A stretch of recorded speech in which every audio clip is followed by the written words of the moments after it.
वालेकुम दोस्तों, क्या हाल है? ठीक हो? खुश हो? राजधानी की कहानी सफ़र तो दसाऊँ। सब तो पहले कम कार है अज तक मैं दिखे ना कितना कम थिया पे इतना पार्क रोड अंडरपास दे उत्ते ते असां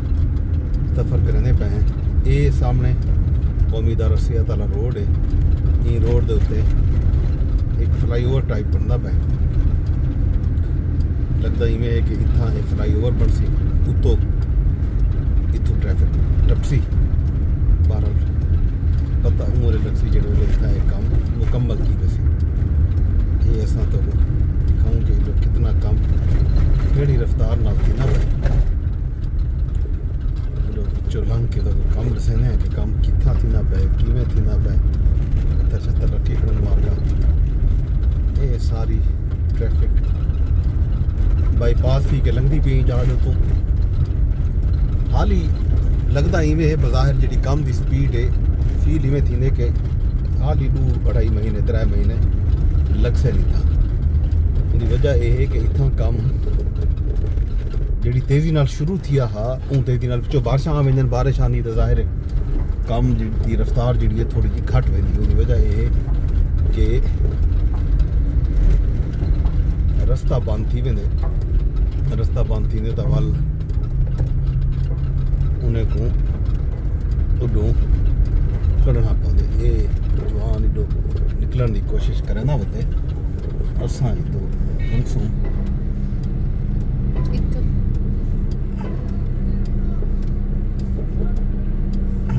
ए जनाब इडो लंघण की कोशिश थी नहीं पी है। असां इडो कोशिश करके ते लंघ वेने आराम नाल ते ए जनाब ये इतना कम छिकी खड़न ये कम है मुश्किल लेकिन शॉर्टकट थी के आ तक गए। ये है जनाब कम कार जेड़े वेले उडो ज़्यादा ट्रैफिक का रश हो तो इडो जाहिर है ये अपने वास्ते इन्हों का रस्ता है लेकिन असा भी ये रस्ते को करें इस्तेमाल करें एमरजेंसी एमरजेंसी इडो निकल आए हैं। इतना जनाब ये सारी जी ट्रैफिक आनी पी है ये सारी आनी पी है इस्लामाबाद तो ये ट्रैफिक रुक करनी पी है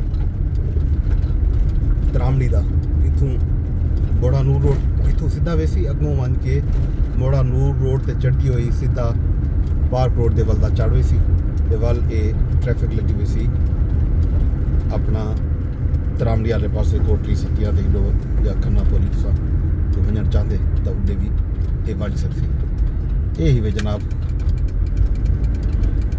कौमी दारा सेहत के नाल एनर्जी सेंटर आ गया तो हम असां पहुँच गए हैं NIH इतों वलदा वाला पार्क रोड जटसों के वाल इस्लामाबाद वैसों ये अपडेट ही रस्ते की कामकार की जारी हो सारी है। तो हूँ तो अपडेट दियो जंग के बारे एक खबर ये आई है अज डोनाल्ड ट्रंप साहब ने आज ऐलान किए रतों का उनका ऐलान आ गया कि डोनाल्ड ट्रंप साहब ये आख दिते कि हूँ जंग जी असां जीत चुके हैं। दावा कर दिते ईरान की क्यादत मकसूद थी सबको नहीं पता कि ईरान की कोई क्यादत बची भी है या कहना सारे शहीद थी चुके हैं। लिहाजा जड़ा है ये जंग ज़्यादा तो ज़्यादा ई हफ्ते या अगले हफ्ते ख़त्म थी उसी क्योंकि असां ईरान की जी ताकत है इस उनकी जी मिसाइल टेक्नोलॉजी है ड्रोन टेक्नोलॉजी है वो असां हुण तकरीबन ख़त्म कर चुके हैं। तो सिर्फ और सिर्फ जड़ा है 8% मिसाइल टेक्नोलॉजी रह गई 100 इवें ही इतना ही ड्रोन की रह गई है तो असा कहीं वेले ही ऐलान कर दसूँ कि और जंग ख़त्म थी गई है। बज़ाहिर ट्रंप साहब ने दावा कर दिते तो नाल शिकवे भी किए ट्रंप ने कि जी मैं मदद वास्ते आख्या हा नेटो को इन्हें को ते लंदन आमादा था लेकिन बहुत देर कर दी है लंदन ने भी तो ई गलों जरा है लंदन को भी चाहिए कि वो जल्दी नाल थी विया ते बिया जड़ा है उन्होंने ये भी आखे कि जापान चीन ते कोरिया को भी चाहिए कि स्टेट ऑफ हॉर्मुज़ जी है वो खोलने वास्ते वो मदद करन अगू तो वधन बाहमेल थी वन। बज़ाहिर मुतज़ाद जह दावे सामने आते पर अमरीका की तरफों एक पासों ये दावा कि वो जंग जीत चुके हैं दूजी पासों ये शिकवा भी करें नज़र दिन कि जेडे मुल्क हैं कुछ वो मदद नहीं पे करें कि जड़ा है अमन कायम थी वे स्टेट ऑफ हुरमुज़ दे विच जेड़ा अपना तरसीलात हैं वो जारी रह सकन ते आलमी मंडी दे विच तेल दी कीमतां उहदे विच इस्तेहकाम आ सके ते जेड़ा प्रेशर है मुख्तलिफ मार्केट दे विच वो भी थोड़ा जिहा घट सके। ये जनाब ट्रंप साहब ने दूजी तरफों ईरान की तरफों बल्कि ईरान की तरफों भी ये आख्या गया कि ये खबर एक ये भी आई है कि शायद जड़ा है राबते बहाल थी चुके स्टीव विटकॉफ ते अब्बास इराकची के दरमियान कोई राबता था। अमरीकी मीडिया की खबर है लेकिन ईरान ने ये खबर की तरदीद की है तो नाल ये आखे कि अमरीका नाल कोई गाल बहाल नहीं थी पई तो उन्होंने ये भी आखे कि सारी क़यादत जिंदा है मुजतबा अली खामनाई बिल्कुल तंदुरुस्त हैं ठीक हैं उन्होंने बारे जी अफवाही चलाए हुए पर उन्हें कोई हकीकत कोई नहीं। ये है जनाब खबर तो भी जी कंट्रोवर्सी अजकल चलती वधी है वो इसराइली सदर के हवाले नाल चलती वधी है कि इसराइली सदर के बारे ये आना पाया कि शायद वो जड़ा है हालात थी चुके थे कोई ना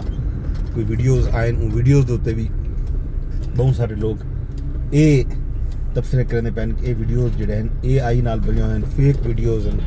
कोई वीडियो सामने नहीं एक तो बाद एक वीडियो सामने आई है लेकिन उन्होंने बारे दस्या आए गए कि ये वीडियोज़ जोड़े हैं ये ओरिजिनल कह नहीं असली कोई नहीं। ये खबर भी डिस्कस थी नहीं पी सोशल मीडिया ते ट्रेंड बनते पैन बल्कि जेडे मुख्तलिफ वैबसाइट्स हैं खास तौर पर ग्रॉक जोड़ा है उन्हें को कल लोग तजिए तबसरे करवाई पाए हैं कि वो वीडियोज़ सटेंदे हैं तो पुछते हैं उन्हें को कि आया ये वीडियो असली हैं या फेक हैं तो ग्रॉक भी जड़ा टूल है ट्विटर का एक्स का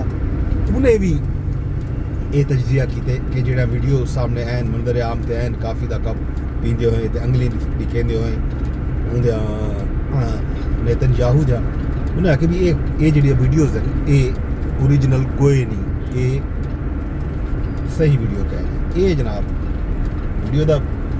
मामला भी चलता पाया तो नाल जी भी खबर है वो अफगानिस्तान तो पाकिस्तान की जंग का जोड़ा जिक्र है उन्हें बारे अपडेट आई है वज़ीर इतलात अता तारड़ दसे कि 16 मार्च की रात को कंधार ते काबुल दे विच हमले थे खास तौर पर उन्होंने जोड़ा अस्करी तनसीबात जितों मदद की वेंदी पई तालिबान की TTP की असा उन्होंने निशाना बनाए तो ये अपडेट भी हाली जारी सारी है। बाकी खैर खबरें खैर दैन तो अगों इस्लामाबाद दे विच बस एक दूरी है उन्होंने बाद इतों लोग जो अपने अपने इलाके के वेसन ईदा मनावन अरबन कल का रिवार है परसों तो इतों बहुत सारे लोग जो हैं वो शहर इकतदार को छोड़ वेसन अपने अपने इलाके के बारे लगे वेसन तो बल जाहिर है असा भी कह रहा कल शायद राजधानी की कहानी जी असी तो चेक मिर्ची वाल तो उस तरह की वैसे भी कुछ ना कुछ लिखे सू दसे सू तो राजधानी चो इशू कुछ उसी कल तक की अपडेट जी उसी लास्ट वीडियो सू मैं भी इजाजत वेंदे वेंदे दरखास्त यह कर व्लॉग को शेयर कर छोड़ा यूट्यूब तेरे दे बैठे हो भावें टिकटॉक तेरे दे बैठे हो भावें ट्विटर तेरे दे बैठे हो भावें फेसबुक तेरे दे बैठे हो जितना भी तुसा ये व्लॉग दे बैठे हो तुसा इनको लाजमी शेयर कर छोड़ा है कमेंट भी कर छोड़ा है तो लाइक भी कर छोड़ा है तो नाल यूट्यूब पे अगर तुसा हाली तक चैनल सब्सक्राइब नहीं किया डेली सवेल तो वो चैनल भी सब्सक्राइब कर गिदा करो तो नाल dailysavel.com का विजिट भी किया करो उतना सरायकी वसेब के हवाले नाल सरायकी आर्ट अदब कल्चर तारीख शायरी उन हवाले नाल तो बहुत सारा मवाद बहुत सारा कंटेंट मिल सी भी है तो भैया सरायकी किताबां भी उत्था मौजूद हैं तुसा लाजमी विजिट करने मैं को इजाजत रब सोने के हवाले।